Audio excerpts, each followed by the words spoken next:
Nous sommes samedi 5 avril 2025, 13h et 2 petites minutes. Toutes nos excuses pour ce petit retard. Bonjour et bienvenue sur la chaîne qui rassemble. À Tianjin, en Chine, 16 gestionnaires d'établissements ivoiriens du secteur technique sont en formation pendant un mois. Une immersion stratégique saluée par la visite du ministre Kofi N'Guessan pour dynamiser la coopération sino-ivoirienne en matière de formation professionnelle. Avril, mois de sensibilisation à l'autisme. Une campagne nationale informe, détecte et soutient les familles touchées par ce trouble du neurodéveloppement. Le ministère de la Santé mise sur le dépistage précoce et l'accompagnement en lien avec le CHU de Treichville et des acteurs spécialisés. Et puis le Mali et toute l'Afrique pleurent Amadou Bakayoko, moitié du mythique duo Amadou et Mariam. L'artiste est décédé à 70 ans, laissant un immense héritage musical. Sa voix, sa guitare et son amour fusionnel avec Mariam avaient conquis le monde, de Bamako à Paris en passant par les Grammy Awards. À Tianjin, en Chine, 16 gestionnaires d'établissements du secteur de l'enseignement technique sont en immersion. Une formation d'un mois au cœur d'un institut industriel avec pour ambition de renforcer les compétences managériales. Le ministre Kofi N'Guessan leur a rendu visite pour resserrer les liens entre la Côte d'Ivoire et la Chine en matière de formation professionnelle. Envoyé spécial sur place, Issa Chonayeo. Cet institut professionnel et technique des industries légères de Tianjin est l'une des étapes clés de la visite du ministre de l'enseignement technique, de la formation professionnelle et de l'apprentissage en Chine. Raison. 16 de nos compatriotes, des gestionnaires d'établissements, sont en formation pour un mois. Kofi N'Guessan échange donc avec les responsables de cet institut afin de renforcer la coopération sino-ivoirienne en matière de formation. L'idée, c'est en venant ici en Chine, c'était vraiment de venir saluer les autorités de l'Institut qui accueille nos compatriotes, mais aussi pour nous rendre compte de l'efficacité de la formation professionnelle, socle du développement industriel de la Chine. Nous allons pouvoir repartir avec le sentiment que nous avons réussi à sceller ce partenariat entre la Chine et la Côte d'Ivoire et que pour les années à venir, les partenaires chinois vont nous appuyer, nous accompagner dans le développement de la formation professionnelle dans notre pays. Le ministre Kofi N'Guessan ne manque pas d'expliquer à ses hôtes la vision du président de la République, Alassane Ouattara, pour résoudre la question de l'emploi des jeunes en Côte d'Ivoire.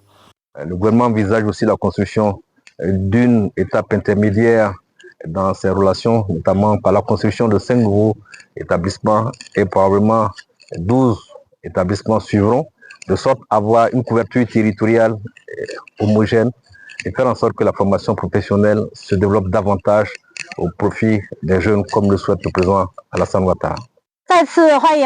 Les gestionnaires ivoiriens ils s'intéressent beaucoup à l'environnement de cet institut.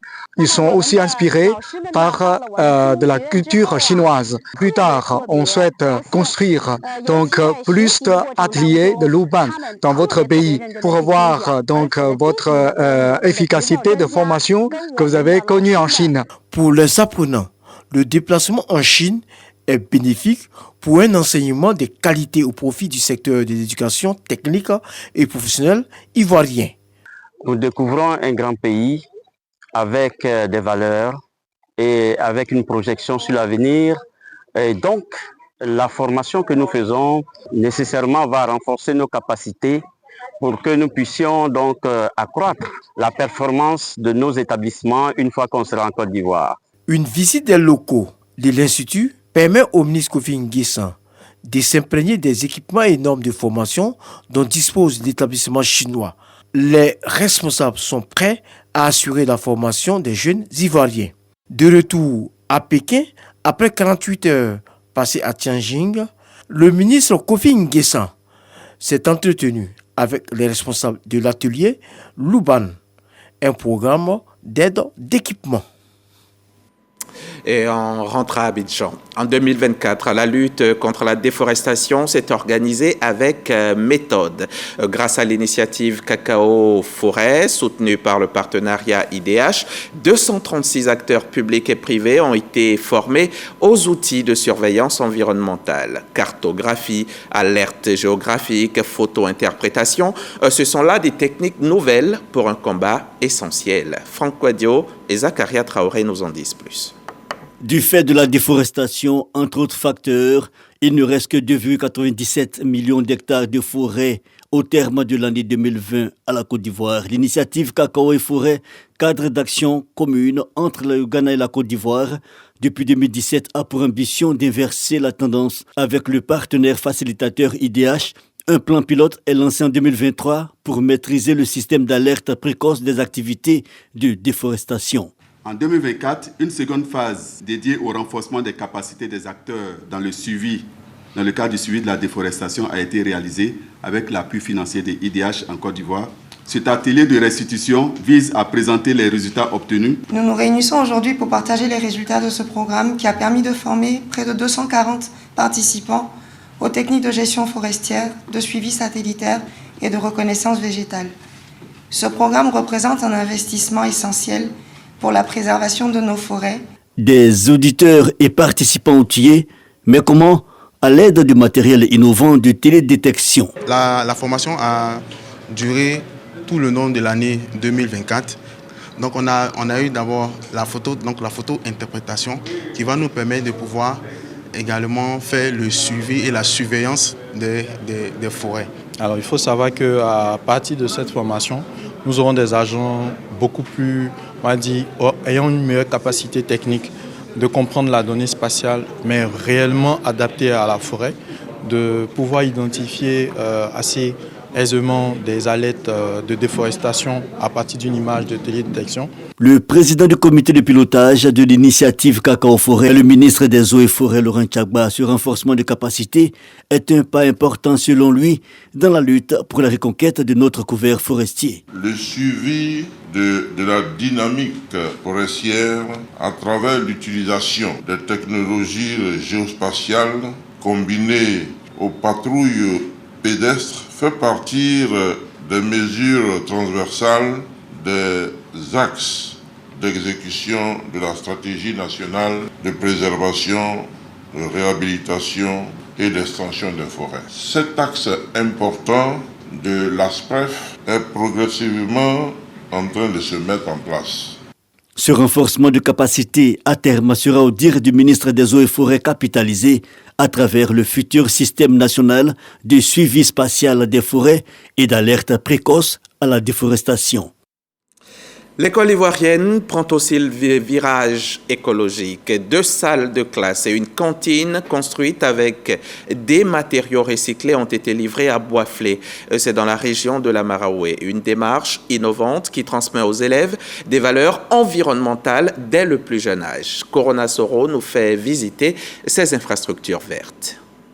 2 salles de classe et une cantine écologique équipée de mobilier fabriqué à partir de matériaux recyclés et biodégradables livrés dans une école primaire publique de la commune de Boisflé. Une initiative qui marque l'engagement de l'école en faveur du développement durable et de l'éducation verte. Les infrastructures scolaires ont été remises officiellement à la famille éducative. Pour les responsables locaux de l'éducation nationale, à travers ces constructions, la société donatrice veut inculquer aux enfants les valeurs de durabilité et du respect de la planète. Un bâtiment écologique qui nous bascule dans le futur. Parce qu'en réalité, quand nous y sommes entrés, on a trouvé que ce bâtiment ne réchauffe pas du tout et que ça présente justement des conditions meilleures pour les apprentissages de nos enfants. Ces salles de classe et la cantine écologique viennent renforcer le combat de la structure bienfaitrice, prise de conscience collective sur les enjeux environnementaux et la protection de la nature. C'est vrai, l'éducation peut se faire,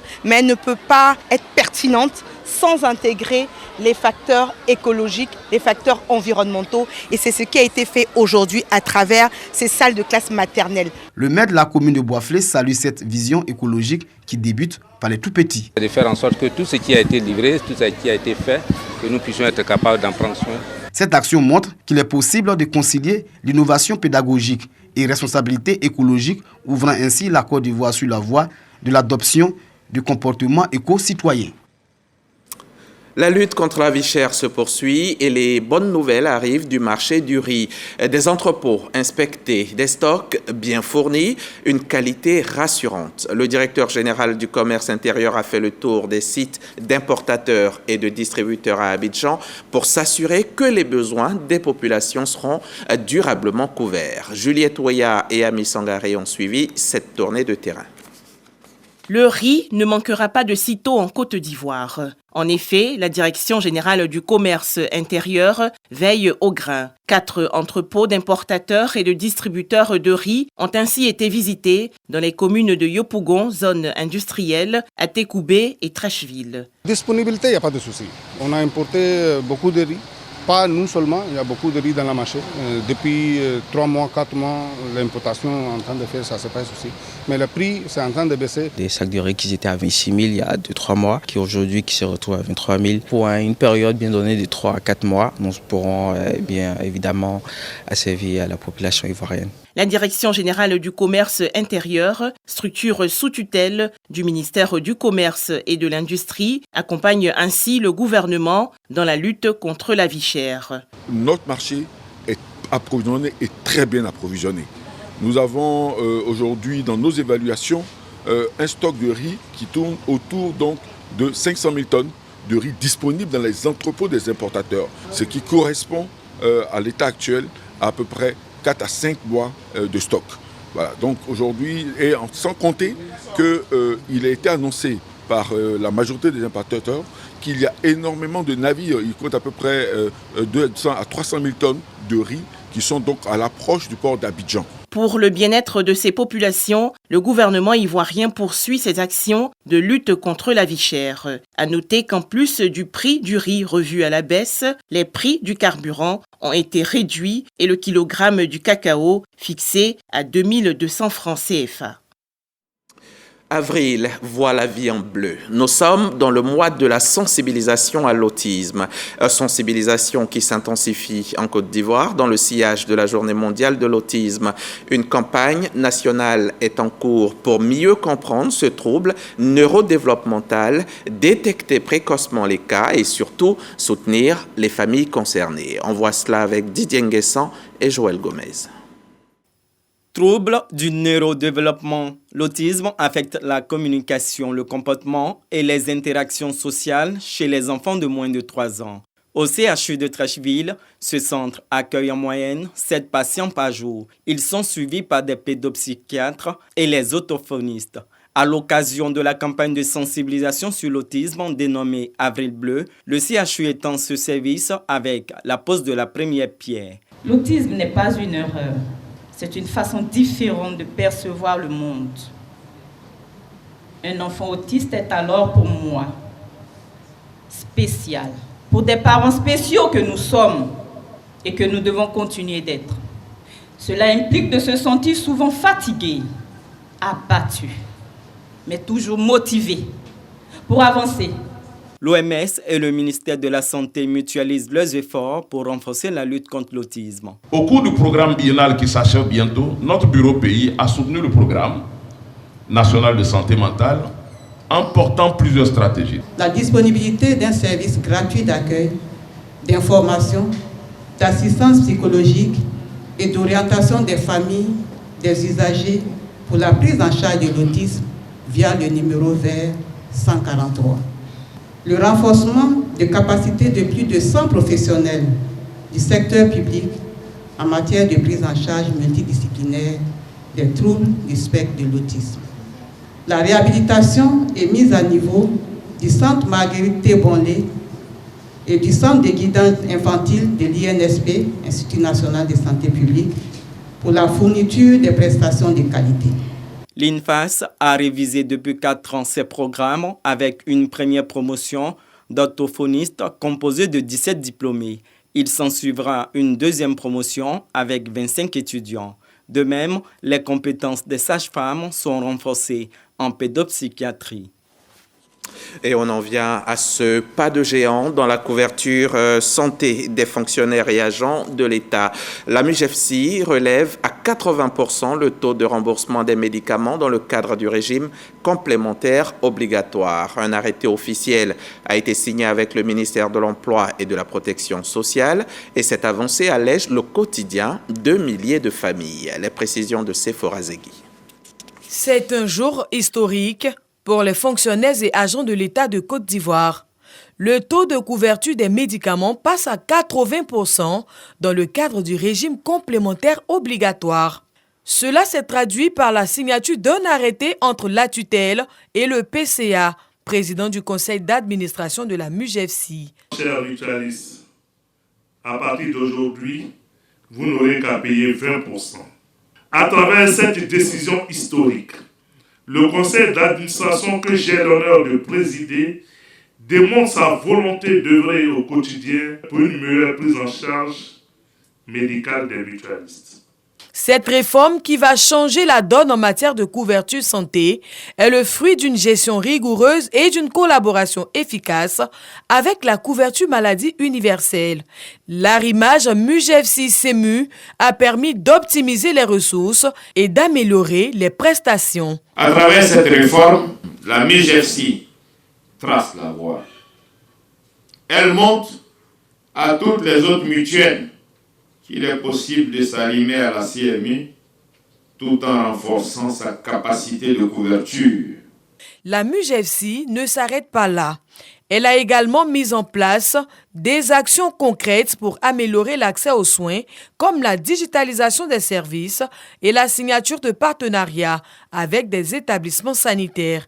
La Mutuelle Générale des fonctionnaires de Côte d'Ivoire trace la voie et montre qu'il est possible de concilier performance et solidarité pour le bien-être de tous les fonctionnaires et agents de l'État. Allons-y maintenant à Mans, dans l'ouest montagneux, où la 8e Légion mobile de gendarmerie a rendu hommage à ces hommes. Parmi eux, des blessés de guerre, des retraités et aussi de nouveaux promus. Une journée de solidarité pour resserrer les rangs et célébrer les parcours. Vous allez le voir, c'était une cérémonie empreinte d'émotion, couverte par Christ Ephraim Diomandé, Siaka Kone et Michel Kwame. 3 événements majeurs célébrés au sein de la 8e Légion mobile de la gendarmerie de Mans. Ce sont le courage exemplaire des gendarmes blessés en service, les grands malades, les gendarmes élevés à des grades et les départs à la retraite. Tous ont été honorés pour le service rendu à ce corps d'élite à l'occasion de la journée des actions sociales. Une initiative du lieutenant-colonel Bois Kofi Arsène, commandant de la 8e Légion de la gendarmerie mobile de Mans. Cette initiative vise à consolider la solidarité, la cohésion et la fraternité entre les corps d'armes. Votre courage est une source d'inspiration pour nous tous. Vous avez affronté des situations périlleuses et payé le prix fort pour votre engagement au service des autres. Vos blessures témoignent de votre dévouement absolu et nous rappellent les risques que vous prenez chaque jour pour assurer la sécurité de nos concitoyens. Vous êtes des héros. Nous vous exprimons notre profonde gratitude. Pour le lieutenant-colonel Bois Kofi Arsène, cette journée est une aubaine pour tirer les leçons de l'année 2024 et de booster les éléments aux défis futurs. La 8e Légion mobile de la gendarmerie de Mans a réaffirmé son engagement à servir la nation avec abnégation et loyauté. De Mans, je vous emmène dans le nord-est de la Côte d'Ivoire où un message de paix a été délivré. 4e étape de sa tournée, Tabagne a accueilli le préfet Kwadio Bongbo André avec un mot d'ordre, l'unité pour le développement. Des appels à la cohésion dans une région où le vivre ensemble est un enjeu crucial. Régis Kofi et Apollinaire Zier, de retour de Tabagne.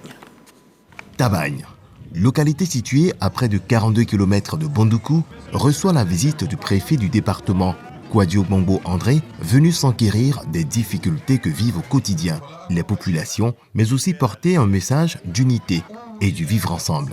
Ce que je demande à tous les villages de Tabagne, les chefs de village, je vous demande pardon. Soyez unis.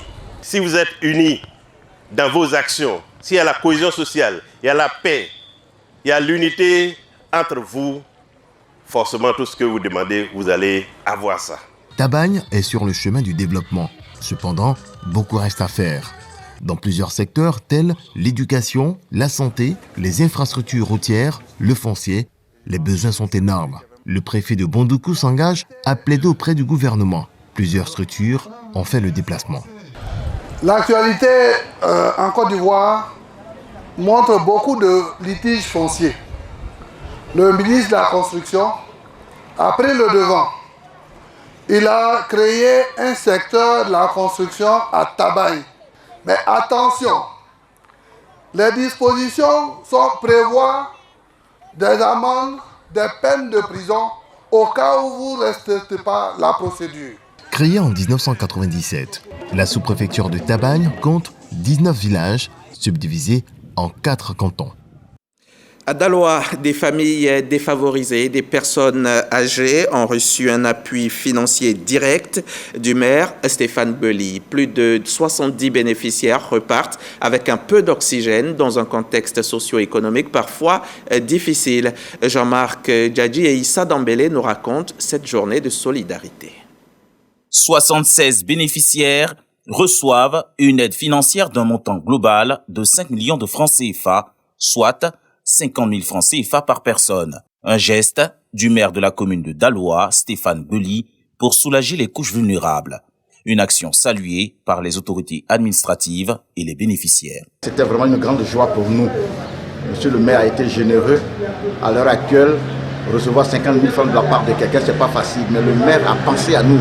Nous disons vraiment merci à monsieur le maire pour ce geste généreux envers les démunis et les personnes de troisième âge. Cette activité cadre avec la vision qu'a le conseil municipal d'être solidaire donc de ses concitoyens. C'est un message très fort que nous lançons donc à l'endroit des populations, un message d'espoir. On prend l'engagement que personne ne soit donc mis en marge, sinon mis à côté donc de toutes ces actions de développement qui sont en cours, ces actions de haute portée sociale.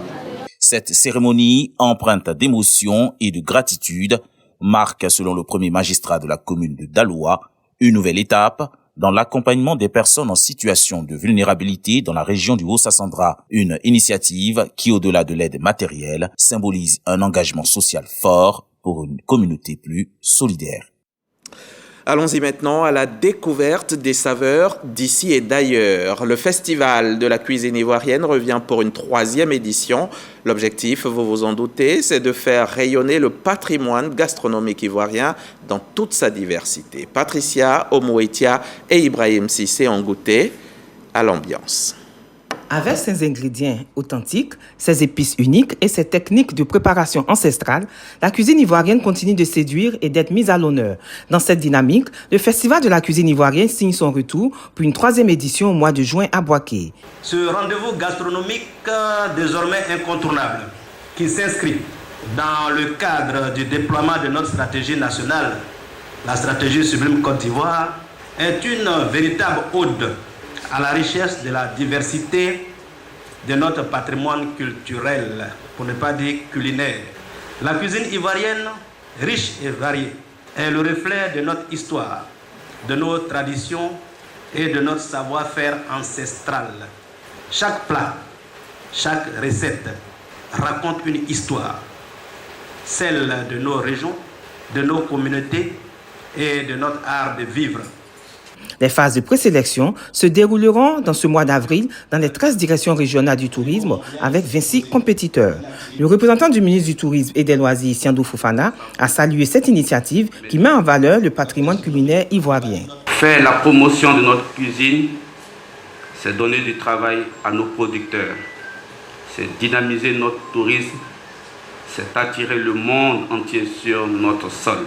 C'est pourquoi le ministère du Tourisme et des Loisirs soutient avec détermination le Festival de la cuisine ivoirienne avec l'ambition de le hisser au rang des grands rendez-vous gastronomiques d'Afrique.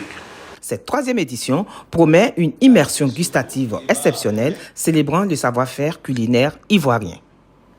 Et puis, une plume au service de la foi, de l'introspection et de l'amour divin. L'artiste et écrivaine Rabia Diallo a présenté son œuvre « Me voici ». Présentation faite ici même à Abidjan, en Cocody. Un livre personnel et spirituel qui trouve déjà un écho dans le cœur des lecteurs. On retrouve Patricia Omoetia et Maxwell Lozo qui étaient sur place pour nous. Lors de cette rencontre, Rabia Diallo a partagé son expérience du Ramadan et les réflexions profondes qui traversent son œuvre. Le programme a alterné échanges intimes, performances artistiques, séances de dédicaces et discussions sur la quête de sens. Alors, vous savez, il y a des livres qu'on lit et qu'on referme. Et il y a des livres qui nous accompagnent, qui résonnent en nous. Quand j'ai lu le livre Me Voici, j'ai vraiment eu l'impression que l'auteur m'avait espionné. Pourquoi je dis ça? Parce qu'elle a mis des mots sur des situations assez profondes que tout le monde se pose. Elle a parlé de foi, elle a parlé d'épreuves, elle a parlé du sens des épreuves que nous traversons. Et tout ce que j'ai écrit dans ce livre-là, c'était à des moments précis. Soit je partais à la mosquée, je prenais le temps d'écrire ce que je ressentais sur le moment. C'était quand j'attendais l'heure de la prière. C'était vraiment à des moments précis avant de dormir, quand je venais de me réveiller. Mais c'était vraiment comme un journal intime qui reflétait mon ressenti du moment. Avec Me Voici, Rabia Diallo propose une œuvre immersive entre témoignages et méditation poétique qui résonne avec ceux en quête de spiritualité et d'inspiration. Ce lancement confirme son engagement à transmettre à travers l'art et la parole une connexion profonde à l'essentiel. Mobilisation à Yamoussoukro. Le PDCI RDA tient ce samedi son 18e bureau politique à la Fondation Félix Houphouët-Boigny.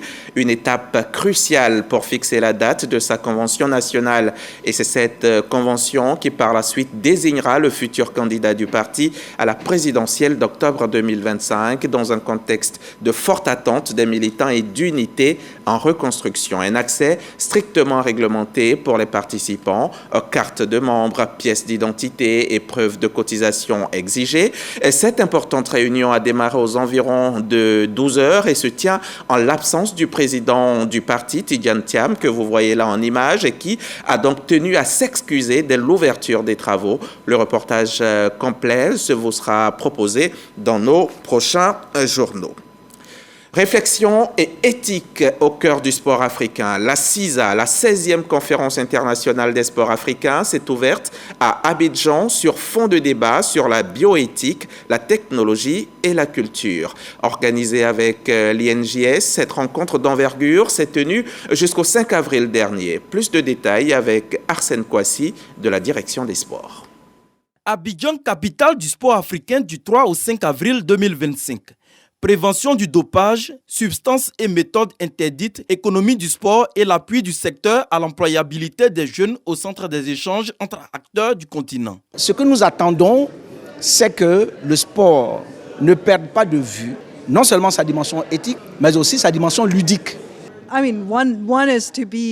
L'idée, c'est de vraiment étaler les possibilités de connexion, les possibilités de recherche et de créer ce dialogue entre les différents chercheurs sur le continent africain. Les étudiants de l'INJS se disent satisfaits de cette conférence. Les thèmes qui ont été développés frôlent l'actualité, tels que l'antidopage. Le représentant du ministre délégué en charge des sports et du cadre de vie salue sa tenue en Côte d'Ivoire. Ma présence à vos côtés témoigne de l'intérêt particulier que j'attache au mouvement éthique, bioéthique, technologie et culture. Un mouvement qui traverse les frontières et cherche à définir un nouveau projet de civilisation à la fois plus humain et plus solidaire. Cette conférence internationale, la 16e sur le sport africain. Ces conclusions vont servir de boussole pour le développement de l'écosystème du sport en Côte d'Ivoire et en Afrique. Le dimanche, à Bamako, c'est jour de mariage. Mais ce samedi, c'est jour de pleurs dans la capitale. Le Mali a perdu l'un de ses dignes fils. Amadou Bakayoko est décédé à l'âge de 70 ans. Il formait un duo mythique avec Mariam Doumbia, le musicien connu mondialement pour l'album Dimanche à Bamako. Il laisse un héritage musical immense. Le Mali rend hommage à cet artiste emblématique de toute l'Afrique. Et on va finir ce journal avec cette chanson qui a fait le tour du monde.